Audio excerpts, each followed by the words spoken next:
Yeah. What up? It's the Chief Kaseek Ortiz. Tyrant333. And this is Figure It the Fuck Out. Yes, sir. We're doing more of that today. We wanted to break into the topic of beat leasing and how to acquire beats as an artist, and just, dive into that, because it could be a little confusing for people when you get these beats from producers as an artist and you don't really know what you can do with it as far as the terms on the beat that you get the producer from. So we're going to get into that. You can lease the beat and you can get exclusives. And I know Kaseek over here, for a long time, we were doing this with him and with Ben Grizz, and he preferred to see exclusives. When you come into the studio, having exclusive rights to the beat you're using as an artist, that means you can use it for just about anything as radio play, sync licensing. You have a limited range of what you can do with that beat. You own it. Yeah, definitely. I think, for the most part, when I'm dealing with clients, I prefer them to have either a lease beat or an exclusive. When they're booking a slot with us or booking studio time with us, it already gives them like these pre-qualification answers or questions that I give them that they have to give answers to before I even take it. Because even though if they book the session, I can still decline and be like, hey, I'm not messing with that. But, it does ask them, like, do you have a lease or do you own it? Do you have a contract? And to me, that matters because I personally don't really like stealing the beats from YouTube or any of these, these websites that people like to steal these beats from and just to rap on them or whatever. And I get the idea on it, but like for all that, if you're going to be spending money, you might as well just, if you're going to be not spending money, I should say, you might as well just be jacking the beats yourself and recording it on your phone, whether it be GarageBand, BandLab, or some other site that you're going to use on it. And I think that owning the exclusives, or at the very least, a leased part of the beat. I personally don't like leases because even though you can have some rights to it and you can sell it, depending on the producer agreement, they might only be good for a year, 2 years, or 5 years, 10 years, depending. Like I said, it's a producer base. Like if they feel like they'll give you that lease for 10 years, then you're good for 10 years. If it's only for 2 years, it's only for 2. If it's no years and it's like until you sell this much, there's that. Usually they have stipulations like you can only get on one radio station. You can only have one performance where you get paid for it. Yeah. You can only have one music video. All structured very differently. Right. Come with different stipulations and things. And that goes hand in hand where we always talk about building that relationship with the producer. Yeah. I think if artists are just starting out, it would probably make sense to kind of go down the lease route. Just because you're trying to get your feet wet. Like if you're being like, all right, I do want to take this a little bit more serious. So what's the first step? First step is that you would go find a lease on a beat, whether it be from BeatStars, Airbit. I even think SoundClick is still around. Like a lot of different platforms out there. Yeah, a lot of different platforms. You can find some fire on there too if you really search. And there's, I know from what we've talked about, there's a lot of producers who don't like getting on BeatStars, right? They only like one or the other. Yeah, it's like as far as Instagram, even in that community, it's real different. Some of them either strictly like to have their own website, or they like to only have Airbit, or they only like to have BeatStars. And then some of them don't like to have anything and they want to just post on YouTube. Yeah. But now you got a bunch of people just jacking the beat on YouTube. And then even then they kind of capsulate themselves or put a cap on themselves because let's just say if their YouTube is kind of starting to gain some traction or go viral, the beat is getting stolen a million different ways. But as long as they have it registered properly, they're making money regardless. So if they're making money regardless off the project, they have really no intention of even ever selling the exclusive because if 3,000 people is willing to pay $30 for my lease, what's the point of me selling you the beat for $300? And you've seen that a couple times in the industry, even major artists get on the same beat. Yeah. Like because it was leased to multiple different people. Soulja Boy talked about that. Yeah. I'm pretty sure that happened to Nicki Minaj, Lil Wayne. I've seen that happen various times. People get on the same beat because even on the high end tip, like you said, they see it more lucrative maybe on the producer's end to lease it out to as many people. Right. Until one of these artists locks in a relationship and comes to them and be like, yo, how can I get this exclusive worked out? How can we make this work for both of us? Because mind you, if you get that exclusive, usually the producer's going to want to make it work.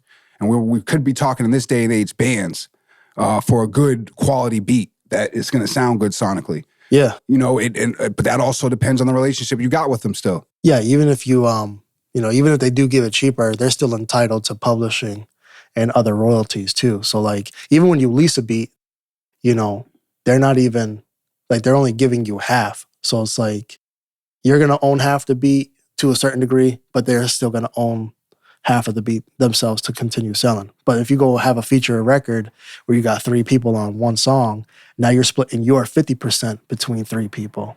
You know, Yeah. and you're only talking about like 12% per person. And then the rest of it's the still, artists. Yeah. Yeah. You know what I'm saying? Like, and, you know, I don't want people to like look at that and think like, oh, that means I shouldn't even bother. Because at the end of the day, at least for me, I have had leased beats. There's beats that I still have that are leased, or I have a good repertoire with the producer itself to where, you know, if something was to, you know, really, really gain traction, I'm easily able to hit them up and we can square it away. It's not a situation where I'm really running into where somebody's buying the beat, they own it, and now they're trying to tell me that I need to take down my song because they own the beat or anything like that. But I do move forward. Moving forward, I try to own strictly exclusive. And that normally means that the artists themselves own 100%. But usually if a producer is working with you on the exclusive side, it's more of a partnership. It's like you're going to pay them X amount of dollars to obtain the beat, the exclusive, but they are also going to own half of this or 10% of this and, you know, of that project. And we came from an era where you and Ben Grizz, we've talked about this before, it was more a quality era. Yeah. Where it was more about just putting out the best possible music you can. Yeah. And there was no real, you need to feed the masses and dump a bunch of volume on their head of music. Right. So you guys had more time to stack up and pick exclusive beats, to get exclusive beats from this person and really foster those relationships and have a catalog full of exclusive records that you guys own fully. And I still agree with that. Like, I think it honestly still kind of needs to be in that way, even though we have to feed the streets a little bit faster. You know, or not even say that, you know, like a little bit of both. It's kind of like a both. I'm an insurance agent, so it's like, break it down like this. It's like term life and whole life. Yeah. I tell my clients, you need both. Yeah. Like, you need the term life to cover the assets. So the leases, that would be the leases in the music world. You get the lease to put the music out, feed the fans, maybe hop on a trend. And then you got the whole life, which would be the exclusive. You own that bitch. The it's like actual catalog. Yeah, and that's going to be your catalog. You build that up. I like that's interesting. That's actually a really good analogy, especially for people that might be interested in life or whole insurance. So it's like, you know, and I am one of those ones. So like, that's a good explanation to me. Yeah, you know? That's how I break it down. And you can have both of those? Yeah, you can have both. You can have the whole life. And I usually recommend to get those when you're young and healthy for clients. So artists, younger, trying to establish that catalog, build that catalog. So when you do go into these labels or have these meetings, you have some type of leverage because you own records. Right. You know, so that's having the whole life that you got when you were working it out. But then you have those lease beats that you might have to work some things out with the producer. Yeah. You know, different paperwork things. But they might be more willing to do that as you blew up. So that gives you more leverage also on that end. I mean, 50% or 10% of, you know, $1 million is a lot better than 0% of nothing. Right. Right. So that's a very good, good like way to look at it. Definitely. And the reason why I personally like the exclusive is not just simply because of the ownership, but there's other facets of it, like having the publishing, being able to get sync licensing or radio licensing, certain things like that. Like, for example, like if you want your song playing in an elevator, that's a certain type of sync licensing that has to kind of come with that for commercial use. And usually when you get a lease beat, you can't really do that. But like I said, this is also based off of the producer. The producer is the man in charge. So if they feel like, yeah, you can spend $30 for my lease or $50 for my lease, and I'll let you do this, this, and this. It's based all on the contract. I've signed a lease where the lease was good for 10 years. But then I've also, that same producer that I bought with has also just given me beats for free. And it's like, yo, just do whatever you gotta do with it. Off the relationship. But then like, even then on my back end, I'm still giving him a portion of whatever, whether it be, 50% of the master or 10% of the master or 10% of the publishing, which is two different, there's multiple pies on a record. And I look at it as just this simple, man. Just do good business. Don't be a sleazy motherfucker. Like, if a producer gave you a free beat and you blow up off that record, go and take care of that producer. Right. Make sure he gets some money in his pocket. Make sure he's getting, you shout out to the rooftop that this producer hooked me up so he gets more business. There's ways that you can always work things out, but don't just ghost somebody after he gave you a free beat. You're blowing up doing tours and now you can't even answer dudes' calls. A lot of that does happen. That's fostering a bad marriage, like we say, with that producer and artist, It's guaranteed that even if you don't deal with it or happens to you immediately, you're gonna, something's gonna come back and bite you in your ass because of that. 100%. You might get away with it, but you ain't getting too far. Yeah, do something. He really looked out for you and believed in your creative process and saw himself crafting a beat for you that could shake the world. Yeah. And really be a hit out there. Right. And if he believed in you like that, believe in him. Return the effort. It's always good to do that. Like you said, it clears your karma up. Yeah. And it just fosters good business relationships. Right. And that's always the best part of things. You have to focus on a relationship. And that's what I'm saying. Even if you're starting out or if you're not starting out, it's actually good to even buy the lease here and there. But if you stay consistent with that one producer, you'll be able to lock in a little bit more. They're going to see you sending money in. So if you're hitting them up hey, I'm trying to really lock in and work with you, they're going to be more apt to be all right, bro, how about we do this? My main producer that I've been working right now with my homeboy Ray, me and him are so locked in and I'm letting him know that what I want to do with him is some LaRussell type shit where I'm creating projects, whether it be singles, EPs, or whatever. What I'm going to do is I want the whole project to be produced by him. So when I release it, it doesn't just say Kaseek Ortiz. It's going to say, we had a conversation before about how The Alchemist, when you see The Alchemist and somebody's name following after it, this project is going to be dope. So I'm looking at that standpoint of we need producers. Hit Boy's one of my favorite. Hit Boy and Nas, that's where you get. So when you look at this dude, Ray and Kaseek Ortiz, we can push out a project and push it together. Metro Boomin and Future right now. Yeah. Metro Boomin's looking like a rapper out here right now. Right. With this promo. Right. That we don't trust you, whatever. Yeah. We still don't trust you. Yeah. That's just crazy. But hey, he really, he does have some fire. He does. He puts out some quality records out there. And if you can build in the lab with a producer like that, that's where it starts. Think about how many hours they spent in the studio together. Yeah. How many records they went through that were throwaways to get to those hits. And that's really when you're building. That's what we're doing here at GGF. Right. Kaseek, Ben Grizz, Dawson, myself, we're in the lab all the time. And when you put those minds in the lab like that, some great things happen. You come up with some ideas that are really going to shake up the way you do business, the way we operate, the way they record, and it's been a beautiful thing. But going into that now, so going back to you guys, you have a lot of exclusive records, you and Ben Grizz. Right. What are some of your favorite beats that you hopped on for your records? Oh, man, believe it or not, it'll actually be some of my least beats. Wow, okay. Which is crazy. See, that's my favorite record's a record that I don't have out yet, Whistling. I don't own that beat. But I have a good repertoire with the producer himself. He's not letting anything go under $5,000. So I'm all right, bro, I don't have $5,000 right now, but I have this and we can do whatever. But I have a good, relationship to where if something was to pop, I can build with him. But Whistling is one of my favorite records. Your favorite record, which is actually one of my other ones too, is For You. Yeah. For You is actually a lease beat. That one I tried to buy. Well, actually, initially... Go check that record out, man. Whew. Who's the white boy singing on that one? That one my goes man Tislo. hard. Yeah, featuring Tislo. That record is dope. Believe it or not, Black is on a lease beat.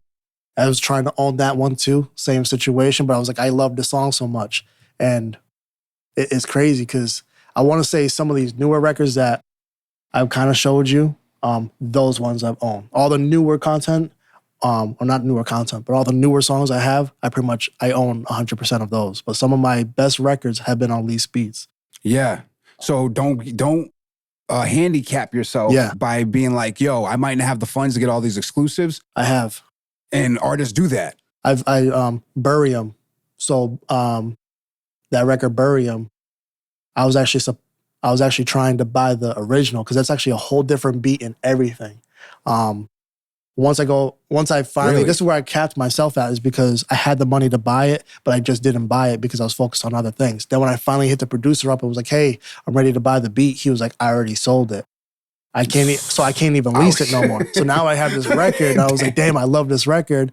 So I basically had to find a new beat to put the lyrics to, which is now the new Bury 'Em. It's like it's a whole new song and flow. Whole new song and flow, which is better, but it's like I end up fucking myself because it's like, you know, which is still a dope record, but you know, the beat that Bury 'Em is on now, that's a lease beat. I wasn't able to own that one either, but at least I was able to get the lease. But it was kind of like I was kicking myself in the ass, like, damn, I should have just acted when I needed to, because then it would have been on the beat that I really wanted it to be on. Yeah.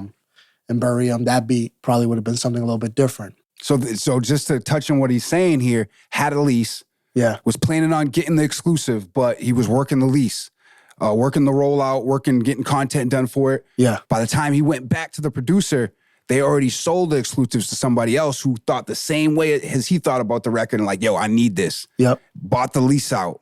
Now they got it exclusive. Now he's got a game plan as an artist and figure out how he's going to use those lyrics and match it up to a whole nother beat. Right. You know, so that's where I'm saying it's sitting here. It's tough, you know, because that's not easy for everyone to do. Sometimes a lot of artists would have scrapped the whole project. Yeah, I almost did.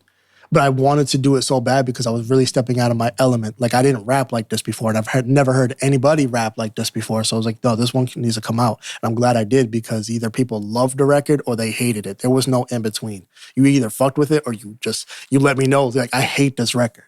Yeah. And that's when I knew I was doing something right, personally. You know, I took the emotion out of it, and I knew, like, oh, I'm sparking that type of emotion, that either you love this record or you hate this record.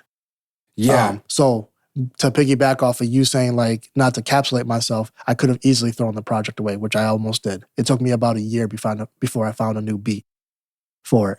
Yeah, that could be tough, man. And then, you know, I have put a cap on myself where it's like, I don't do something because I can't own the beat. And because I can't own the beat, now I just handicap myself, and now I don't even make the record. And being an artist, you just don't want to do that. You still want to make the records. There's still a possibility that you make the record to the one beat, you don't own it, and then a year later you come up across another beat that you can own, and you can put those lyrics to fit right onto it. Yeah. That is still possible, but keep creating. Just because you can't own something, that doesn't mean that you shouldn't still put the shots up. Just because you pay for the gym membership, you go to the gym, you don't own any of the equipment, but you're still going to get the assets from it. You know, if you love something, you got to put up the shots every day. Right. So if you can only afford the lease, go ahead and lease it. Go ahead and record that song. Go have it professionally done. Put it out. Get distribution. Do the video. And just put up the shots. Because that's what matters the most. Because as long as you're putting up the shots, you're going to get better. Steph Curry wasn't hitting threes like that when he woke up. You know what I'm saying? He had to keep putting up the shots. Figure it the fuck out fast. And you're doing that by putting up the shots. Right. If you have the leisure, the money, the flow to really own it, that'd be great. If you know how to make them yourself, or you could do a sprinkle of both. Like he was saying, with whole life and then term. It's like you can have both, where if you can still make beats, make them on the side, but still purchase these beats from these other producers, build relationships. Because more than not, you know, these producers, you know, not everybody you're hollering at is another Timbaland or Swiss Beats, and no disrespect to them, but I'm just saying they're a lot bigger to a point where trying to start a new relationship with somebody like that, they're not really going to entertain that idea unless you're really got some motion. But if you're coming up and you find a producer that's coming up, they're just like us. They're just like you.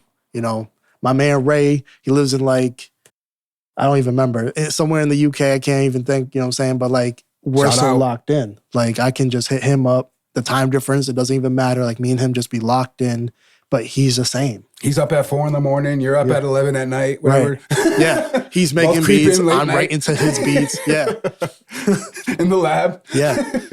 But he's so hungry, and he knows I'm so hungry, so it makes it easier for me and him to work. And he's not the only one. You know, my homeboy, JP Banks, like, out of the West Coast, like, you know, some of those records I own too, and he's a solid one. He's the one that produces for like Mozzie, and I think he has an E40 record. I can't remember everybody he's worked with, but he's real serious. And like, I like building these relationships because it just makes it easier to communicate with somebody instead of just sending your money to or wiring your money to whoever the fuck and you have no idea. And we ran into this, man. We had a producer walk through these gates.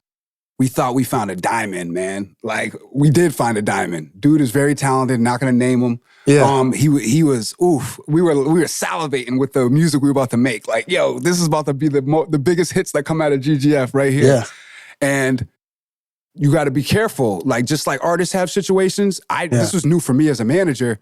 The producer had a situation, you know, and he had some type of situation where he was either exclusive with a label or already signed with a label. Yeah. So he didn't know if he can get certain records cleared to even give y'all the full files to record. Right. So that's a different thing. Artists or producers, talking about producers right now, being affiliated, signed with bigger labels, organizations, and they're already, there's only so much they can do or only certain people they can work with. And the bad part about that, I think, was that whatever situation he was in was already sucking the life out of him to where he just wasn't sure, like you were saying, if he could even clear some of these records or even he like lost the love.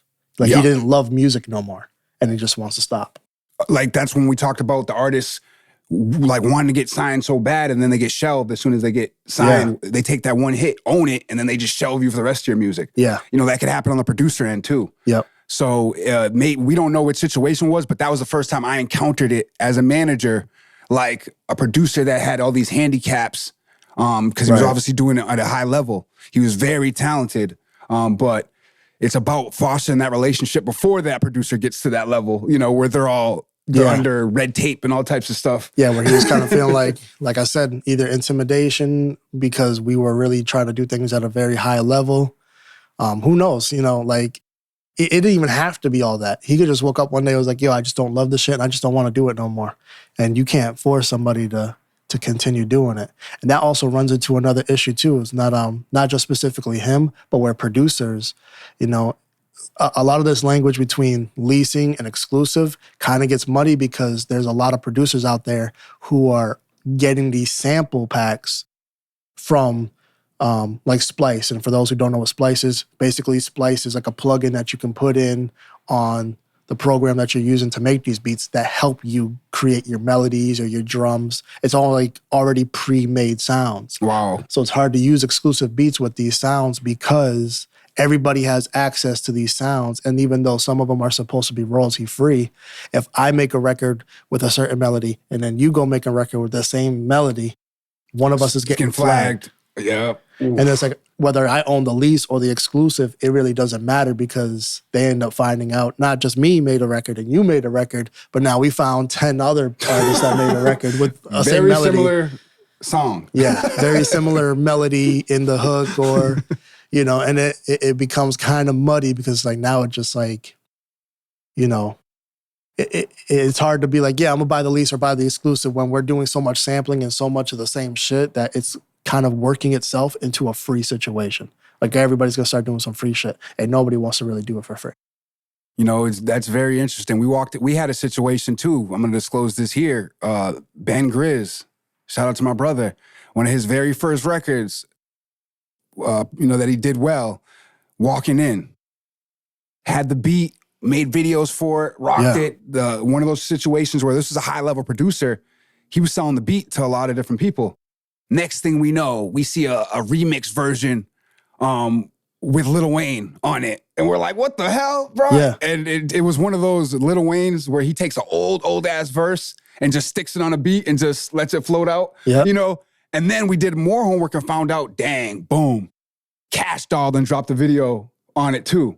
And the only reason why it slid is because we had all different lyrics. Yeah. You know, it was the same beat, melody, but the whole hook and the way Ben Grizz delivered it to compare to Cash Doll, it's like a different song. Yeah. You know, but you got to be very careful with that because we could have got crushed on right off the gate. That's walking in. That's why these relationships, right? Walking in, you would have just walked right out. Yeah.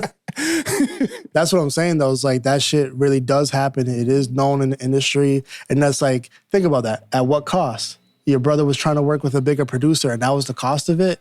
That's almost a turnoff. Like, I don't even want to work with a bigger producer now because of that shit. Yeah. You know, I was in the same thing with, I have a record called Problem, which I have Sin on.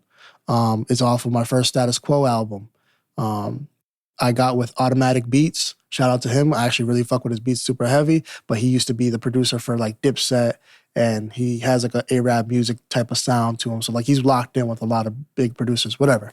A lot of big names. And, you know, at this time I was trying to hire all these, I want to work with Meek Mill's producer and this producer and this producer just to find out like I was spending money. That Problem record, Dave East ends up getting it. Oh. But the thing is, I also own the exclusive. So I'm pretty sure that some of the money that is supposed to go to Dave East, or not really supposed to go to Dave East, but the money that Dave East is generating also comes to me. And that actually, and I'm sure that some of my money has gone to him because we own the same beat. Yeah.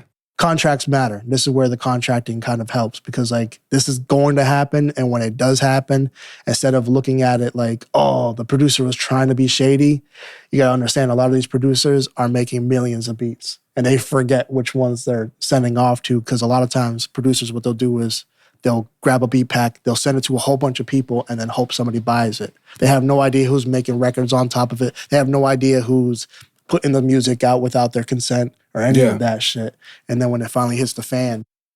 And to add to that, there was I've spoken to quite a few entertainment attorneys, music attorneys, and they gave me a little bit of piece of information. And any music attorneys watching this podcast or this episode, correct me if I'm wrong, but this is a little piece of information they gave me. They slipped on the copywriting of things.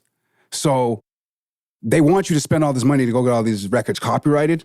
Mm-hmm. But as soon as you get the exclusive and you have the lyrics and you own all that stuff and you put it out, it's pretty much that's a form of a copyright right there. Yeah. So as soon as you record it and all that, even though when you open up a Pro Tools session or anything like that, it'll give it a new date, but you'll still own it. And you'll have enough with the distributors and all your publishing and stuff for like, if someone were to put out something exactly like it, it's going to get flagged anyway. Right. You know, so going back to that whole flag thing. So like, if you talk to an attorney, that was more the old school way of doing things. Get all the records copyrighted right off the rip. Yeah. Because a lot of these dudes were signed to labels right off the rip. You don't have to get signed now. So if you put it out and you own it and someone tries to copy that exact same cadence, sound, everything like that, you're going to have a good case to go sue that motherfucker, even without the copyright. You'll have a better case if you have the copyright formally with the courts and stuff like that. It doesn't help you if that person has the copyright on your music. Yeah. And in a way, their date happens to be before you even release this record and all types of stuff, because then you're screwed. Yeah. But if you released it, put it out, the lyrics are out there, you did that, then they come out a year later and try to literally remake your shit. Right. Yeah, they're gonna be fucked. Like you're gonna have a good case. On the copyright.gov website, it actually has like a fact section, and the fact section actually says it openly that it's pretty much just an extra layer of protection, but it openly actually says that it's not even required. But if some new artists will be talking to a music attorney and be like, we need to copyright all your records. Yeah. We had a lawyer almost do that to us and try to charge us like 5-10 bands to copyright all the records. Like, bro, we don't need to do that. It's already out. They're all exclusives. You know, that would have just been a down drain of money. It would have been good protection. Yeah. If you got the money, why not? Because then if someone does steal your shit, you got that extra layer. Right. But understand that also when people are copywriting this, where that kind of gets muddy too, is that the composition. Like if you didn't actually make the beat, you have to also know whoever made the beat if they didn't use any samples. Because if you don't even own the sample of that copyright, you can't even really copyright legally. Where it comes in, you got to be tapped in with that producer. Yeah, that's why I think the relationships, every episode that we've done, I'm literally saying relationships matter. And this is where it really does matter. Because if you're locking in with somebody, they're going to they're going to let you know. Like my man's Ray, I'll bring him up again. You know what I'm saying? Like he let me know I was going to actually buy a beat. And he was like, listen, I can sell you this beat, but understand that I actually did this project with somebody else as well. And I was like, okay, I appreciate you letting me know because now I don't have to mess with that one because you already know the direction I'm going in. That's a level of respect and love that you can only get that building a relationship. You wouldn't have known, and you would be like the people who don't even know their producers. Like sometimes some of these people working on BeatStars, these other platforms, haven't built that yet. You know, you're not going to get that information. Yeah. You're not going to know there was a sample on it, and then you're going to have to learn after the fact. So it just makes the job even harder when you have to go back. Now you got to find the producer, track them down. Yo, did you put a sample in this? Yep. And figure it out on the back end. And that's the thing about BeatStars specifically that I can say is that a lot of people on BeatStars, they don't really even mess with social media like that. Like they'll only have a BeatStars or a YouTube page, and it's like trying to get in contact with them. They might have an email listed, but they're not really responding to emails. Like, hey, call me, dog. Like, for real. Like, shit, it doesn't even work. If you got people in your hometown, in the city or the state that you live in, you know, try to, you know, tap in, shake hands with those people and build those people. You know, there's definitely people out here where I've already said, like, I would love to work with these people, whether it be like, oh, we can't because they're clicked up with these people or whatever, because everybody's in their feelings, crabs in a bucket mentality. But like, it would make the most sense. We could all grow together. So whether you got it in your city, state, town, if you use BeatStars, Airbit, SoundClick, YouTube, you know what I'm saying? Don't just be jacking the beats. Actually tap in with people and try to build that relationship. Because I promise you, as long as you're building that real relationship, it's going to go. Yeah. And build these relationships. Let's get out here, connect with the right people, get the right team around you, and drop some fire music all 2024. This is Figure It the Fuck Out. Yes, sir.